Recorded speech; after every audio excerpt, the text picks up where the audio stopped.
Here in BC, of course, we have always maintained, and it's something that I feel quite passionately about, as you probably are aware, that being outside is important for us to be able to release when we're going through such stressful times as these, and that we need to do that, though, safely. And that means maintaining our distance and going with our family, our household group, our circle.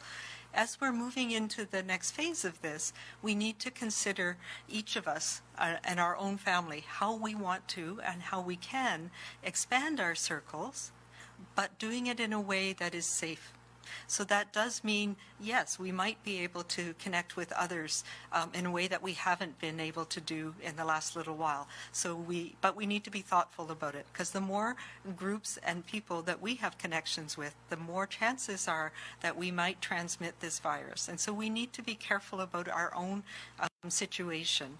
And it may be fine for young people who are by themselves, for example, to connect then with other small groups of friends. We're not going to have large groups gathering together. We're not going to be having indoor parties in this coming summer. But we can look at how we can safely have more contact and more people in our lives to have those circles slightly bigger. The challenge is going to be, how do we protect those people that need it most? So if there's somebody in my family that's going through cancer treatment, for example, I'm not going to expand my circle very much because I need to protect them.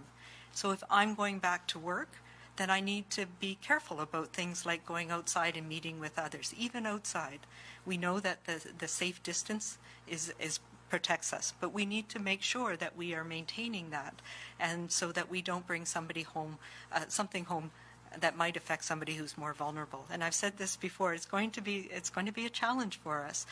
We need to be very thoughtful about it. If we are going back to work in our workplace, we're going to increase our connections in our workplace. And it may be that we have our children are going to stay with the grandparents. So we need to be cautious then, because we've now increased our circle that might affect people who are elder in our community. So we need to be careful, and they may not then go and spend time with other friends, because then you have those connections again that might lead to bringing that home to your family and people who might be most severely affected. So I know it sounds complicated, and I'm thinking about ways of trying to articulate that in a way that is a bit more understandable. But really, it is about thinking about how we, as social beings, expand our circles slightly, but not to where we were before, and make sure that we continue with the basics. And we are very aware of the vulnerabilities of people who are in our circle.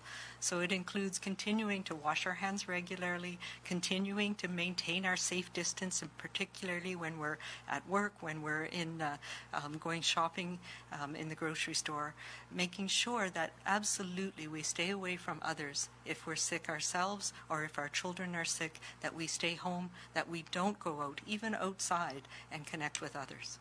And we'll be talking more about this, and I'll try and find some way of making it a little bit more understandable. But I think the idea is really we want to increase our social connections in a safe way for the coming time.